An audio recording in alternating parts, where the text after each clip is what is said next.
de duração, intensidade, histórias prévias, histórias de abuso local, intubação prévia, profissão, trauma, uso de substâncias, tabaco, ativismo, doenças respiratórias e refluxos são sempre importantes. É sempre bom lembrar que nas laringites, o quadro das crianças é sempre mais florido. Por quê? Por questões até anatômicas. Então, a parte anterior da glote, que é a respiratória, e a posterior da glote nas crianças, ela é muito parecida, que é diferente do adulto. Também temos alteração da proporção antero-posterior. E além disso, também a subglote é menor nas crianças. Vale lembrar também a posição da laringe, que nos adultos ela está a nível de C6 e nas crianças de C3 e C4. E gradativamente ela vai descer. Pode passar? Pode passar, não foi isso não. Ah, só mais uma coisa. Além disso, a epiglote também das crianças é mais espessa, em muitos casos também em ômega. Isso a gente vai ver na supraglotites especialmente. Pode passar. Vou começar com as laringites agudas. O acometimento laríngeo isolado é raro e geralmente nas infecções bacterianas ela ocorre por invasão direta ou contiguidade, mas também pode ter alterações por compressão extrínseca ou então por alterações do nervo laríngeo recorrente. Pode passar. Com relação às laringites agudas virais, vou começar com o resfriado comum, o quadro clínico, febre, coriza, tosse, a dispneia eventualmente. Os agentes mais prevalentes são os rinovírus e os adenovírus. Em 40% dessas patologias a gente não é identificado. O tratamento é sintomático. A laringotraqueobronquite aguda, que seria a grupo viral, ela é mais frequente em crianças de 6 a 24 meses, mais prevalente no sexo masculino. E ela é responsável por 90% das infecções que levam ao desconforto respiratório. 3 a 5% das crianças têm essa doença, sendo que 5 delas têm infecções laringotraqueobronquite de repetição. A doença é mais prevalente no outono e no inverno, e os agentes, o principal é o parainfluenza tipo 1, que corresponde a 50% dos casos, mas o parainfluenza tipo 2, vírus sincicial respiratório, e a influenza tipo A também estão relacionados. O quadro clínico é inicialmente com a rinorreia, espirros e febres, que evolui depois por uma tosse seca, tipo de cachorro, que piora à noite. Pode cursar por estridor respiratório ou quidão. O desconforto respiratório nessas crianças é causado pelo edema da subglote e acúmulo de secreção, como a gente pode ver aqui no filme.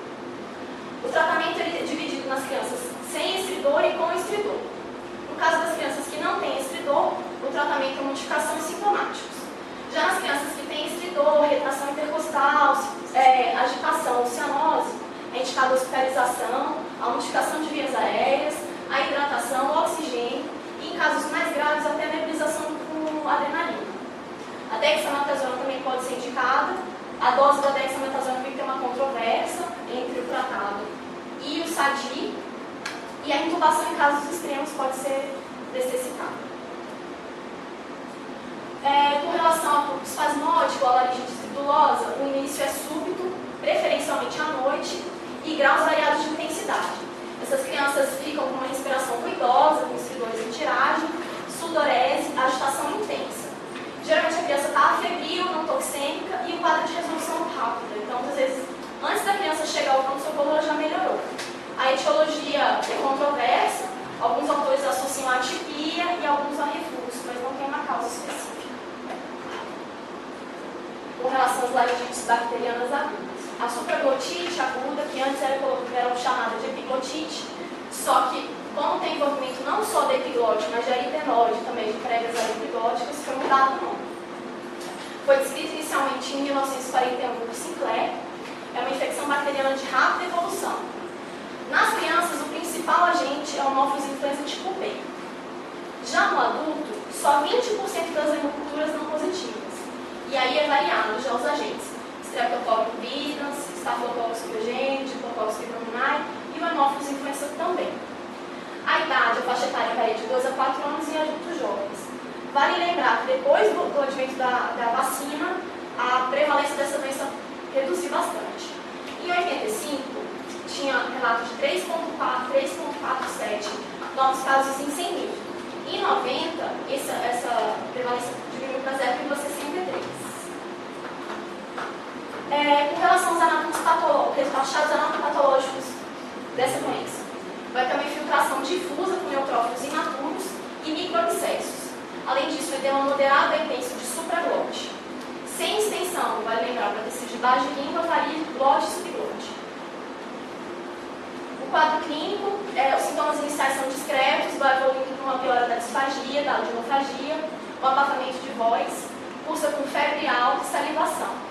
A dispneia é intensa e o paciente pode adquirir uma posição que é sentado, com o pescoço estendido e com a boca aberta. É importante lembrar, especialmente nas crianças, não manipulá-las, porque há liberação de muita catecolamina e a manipulação pode estimular ainda mais, além da dispneia, um broncoespasmo nessas crianças. Então, só deitar se você for fazer uma via aérea, só manipular se você estiver querendo fazer uma via aérea definitiva. O diagnóstico é clínico, não se pode esperar o resultado de exames para tomar uma conduta. E uma coisa que tem que se lembrar é que se o leucócito estiver acima de 15 mil, tiver uma leucocitose acima de 15 mil, pensar que essa criança ou esse adulto pode evoluir com um prognóstico pior.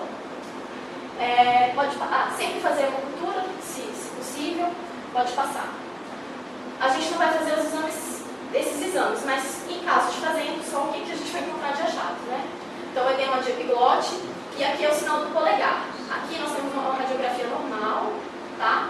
Então, aqui está a epiglote, a gente consegue ver, e aqui a epiglote aumentada, que seria o sinal do polegar, na radiografia. Não vai ser um exame diagnóstico, o diagnóstico é clínico, mas só para a gente ter isso na cabeça. O tratamento é manutenção da via aérea, corticoide endovenoso, antibiótico terapia, de escolha ampicilina, nos casos de resistência, clorofenicol, cefroxima ou ceftriaxona. Lembrar também o profilaxia compactantes, se esses não forem imunizados ou tiverem contatos com crianças não imunizadas, e para crianças menores de 12 anos, que vai ser feito por rifampicina 20 mg. A laringite catarral aguda é a forma mais comum de laringite aguda, aparecimento súbito após um episódio de IVAS, né, complicação de infecção viral. Sintomas são dor laríngea, tosse, disfonia, afonia. A criança tem um bom estado geral. Na laringoscopia a gente vai ver uma congestão e edema da mucosa glótica e supraglótica. E uma fenda anteroposterior e redução da onda mucosa pelo edema.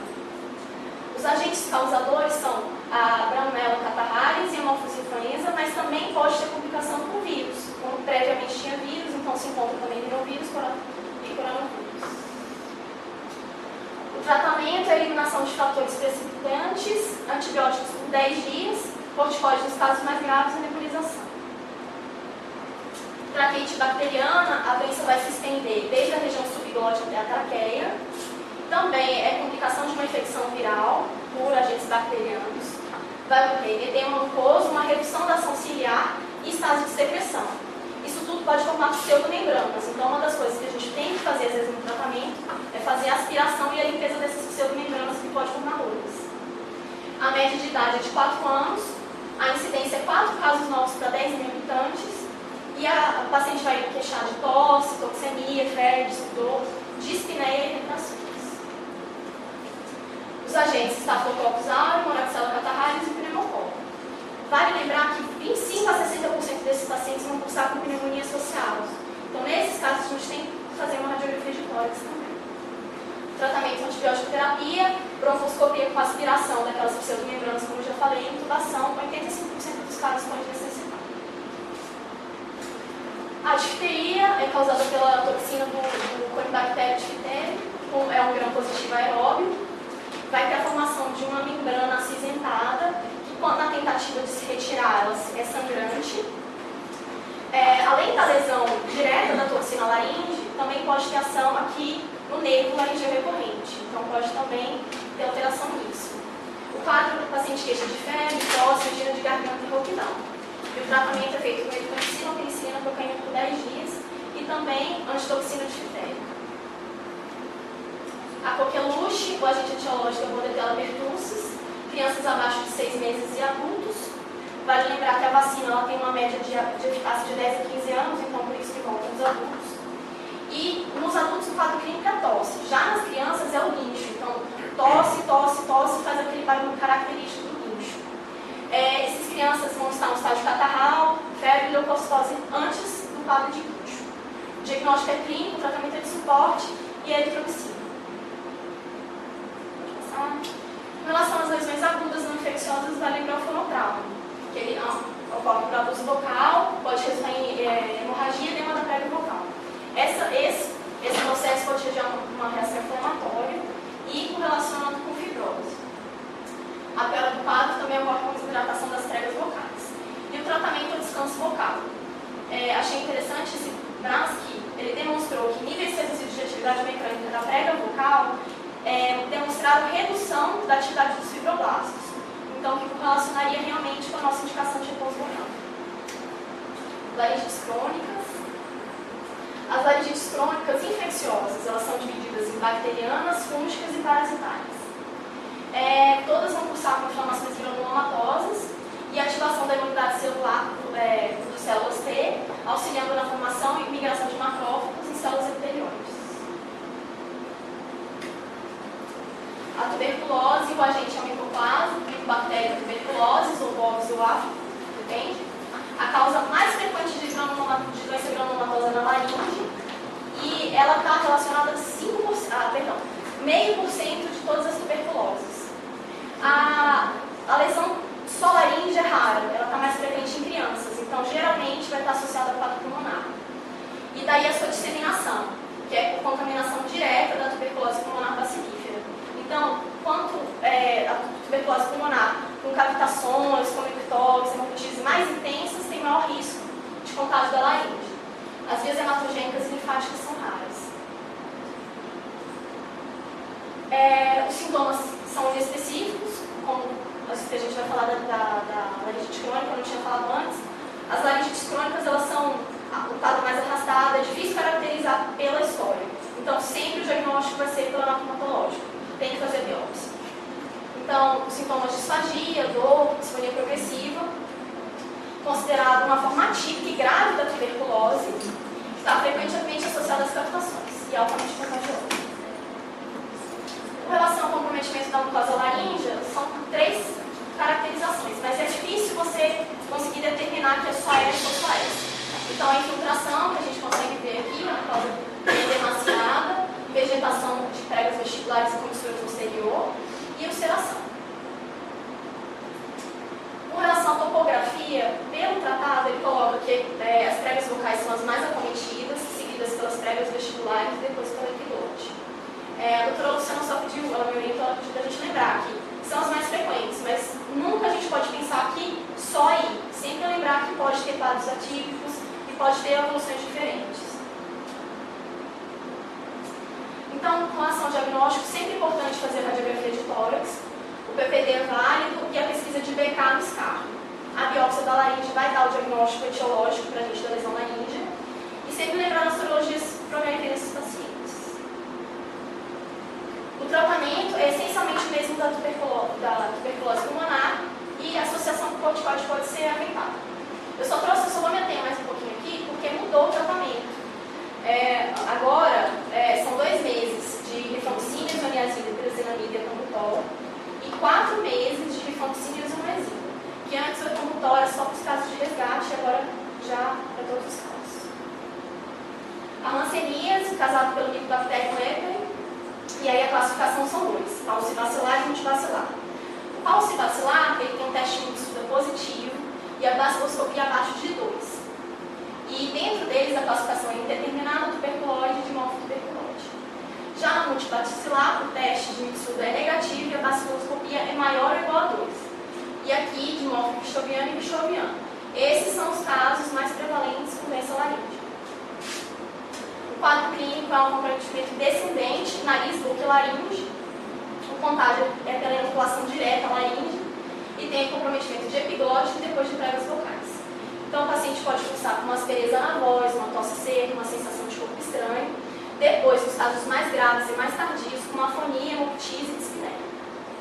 Os tipos de lesão da laringe, elas podem ser nodulares, granulomatosos, ulcerativas e infiltrativas e fibróticas.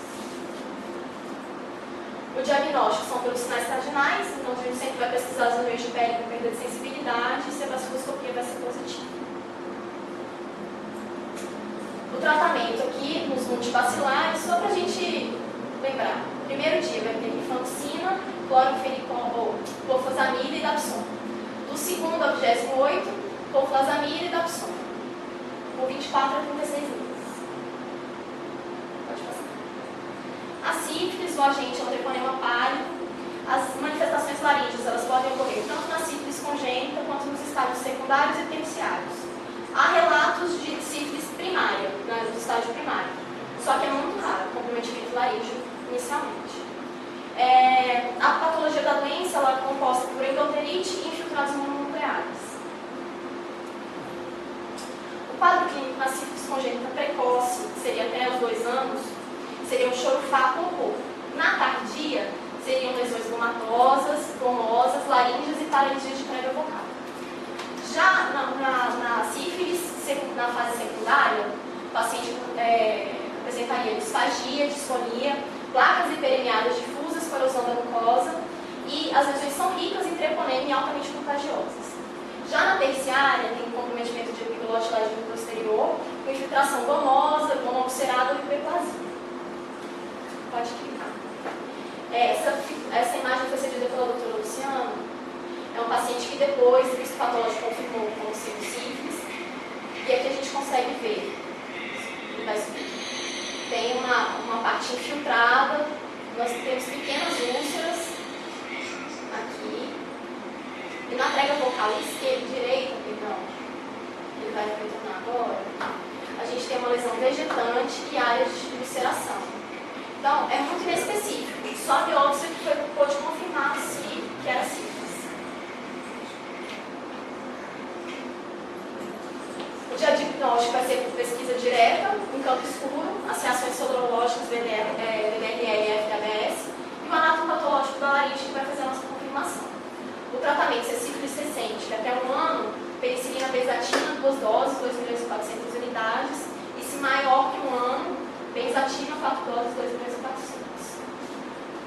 Quinosperoma, o agente etiológico, a Klebsiella matis, é um bacilete gram-negativo. Primeiro tem acometimento nasal e depois laríngeo. É uma doença endêmica na Europa, no Egito, no sul asiático e na América Central. Ela é composta em 3 fases. Inicialmente a catarral, o paciente vai evoluir com uma rinorreia purulenta e crostas com obstrução nasal. Depois granulomatosa, nódulos glomatórios, eles vão ser indolores e com lesões infiltrativas. E aí mais comum na subglote. E depois na terceira fase cicatriciais com formações de estenoses. Quinosperoma, o diagnóstico pelo isolamento de agente em cultura e o exame histopatológico. O tratamento é antibiótico, cefalosporinas, ou então tetracyclina mais streptomicina ou fluoroquinolonas. Pode passar para agentes crônicas fúngicas.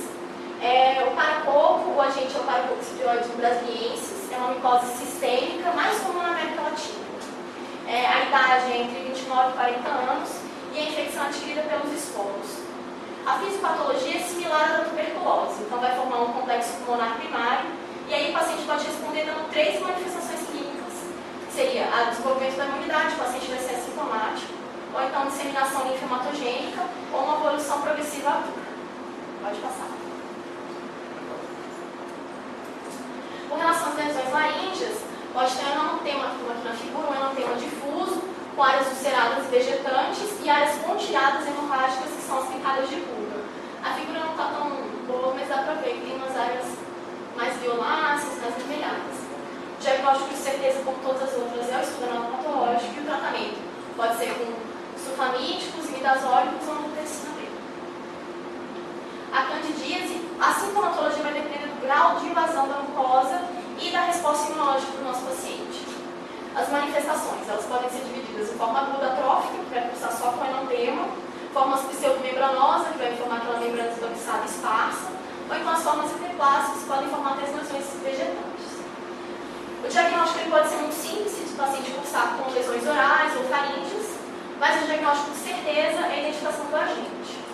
O tratamento nas lesões superficiais ele pode ser até tópico, agora nas lesões invasivas é o itraconazol, fluconazol ou então anfotericina.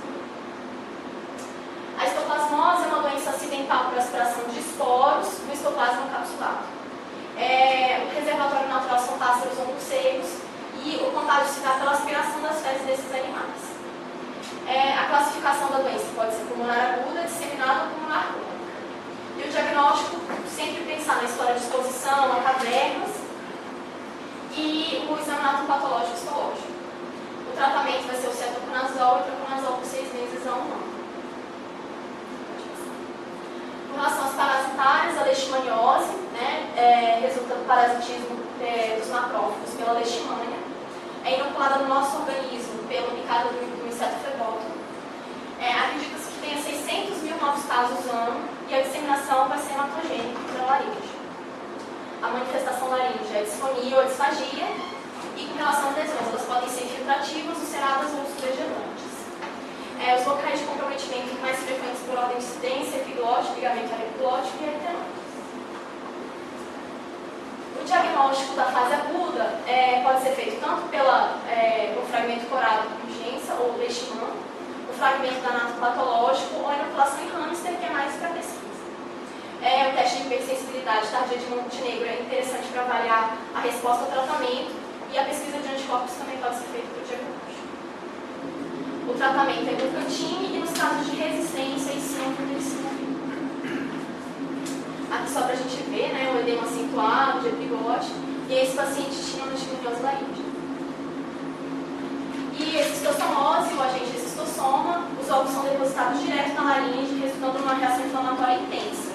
Pode apresentar uma lesão em coliflor, eu não consegui encontrar essa lesão, mas há relatos. E a suspeita é pela epidemiologia. Então, em relação às não inflamatórias, a laringite por refluxo. Koff, em 1903, ele foi o primeiro a relatar que apresentações laríngeas poderiam estar relacionadas com o fluxo gastroesofágico. E a gente vê isso diariamente no nosso consultório. A hipótese das alterações seria pelo contato direto com o ácido gástrico, tem a causa desconhecida, ela é mais frequente em adultos jovens. O envolvimento laríngeo ocorre em 1 a 5% das doenças, geralmente está associado às lesões pulmonares, cutâneas e oculares. Com relação à patologia, vai formar um granuloma epitelióide não caseoso disseminado. E a clínica, o paciente pode ter dispneia, disfagia e tosse. O diagnóstico presuntivo pode ser associado pelo simples raio-x, que seria a adenopatia bilateral, com ou sem infiltrado pulmonar, com a suspeita da história de sacerdote. E o tratamento é o corticoide sistêmico.